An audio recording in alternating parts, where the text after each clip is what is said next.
Okay, so today I'm starting with a book instead of a piece of jewelry, which maybe bums y'all out, but there's this book that's Gems and Jewelry Appraising, and it has this wonderful visual of different kinds of pin stems. Pin stems, weird, right? Why? Well, pin stems actually have changed, and when you learn more about them, you figure out how to have them help you date. Pins are amazing. They were used in the place of plastic forever. So let's say you had a piece of lingerie like a bra or something, right? It wasn't necessarily a bra, maybe you had a corset with some negligees or whatever, and lots of times you used pins to attach all the pieces. They had buttons and they had pins. They did not have zippers till later, and they did not have plastic. So when you're talking about antique and estate jewelry, pins have a huge place in them. So this is a gigantic cabochon emerald and diamond pin, because I do like to bring the big ones out because I feel like maybe they're easier to see. So when you look on the back, it has a double stem, right? And why does it have two? It's for stability. When you have such a big piece like this, you want to put, and let's see if I can do this. I'm going blind. You undo it like this. So that's the double stem. And you can see right here, it has this little catch, and you feed it through, and then it has a little safety that you swivel over. It's called a C catch.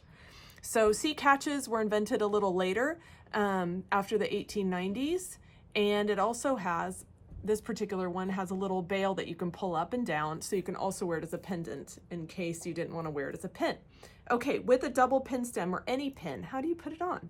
Well, you put it on, the best thing to do is put it on before you put your dress on or your clothes on. You feed it through, but you gather up the material so that it helps. It's another way that it helps it stabilize. So the more material you can comfortably shove in the back of that pin before you clip it, the better.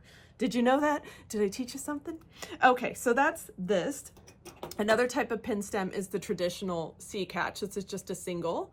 This also happens to be diamond clips. So you can actually take this bad boy apart, which is cool. But you can see that it has a single pin stem on the back to wear it alone, which is pretty awesome. Here's the trick. Oh, this is a tube catch. I did want to show you this. So a tube catch is a different kind of safety. This is earlier than the C catch safety. This was used more at the turn of the century and then through the Deco period, this tube. Cool, right? Then the most basic, the preliminary, was the C catch without a safety.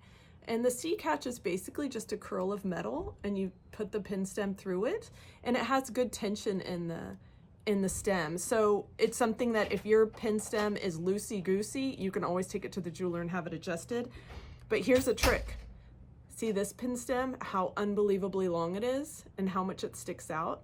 If you have a piece and the pin stem sticks out further than the piece, you're usually looking pre-1850s.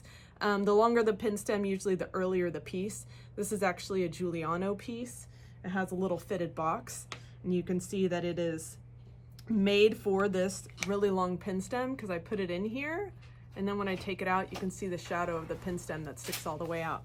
Anyway, it's helpful when it comes to dating. I thought you might like hearing a little bit about it. This piece is the aesthetic period, so 1870s, 1880s, and then we have the more modern pieces.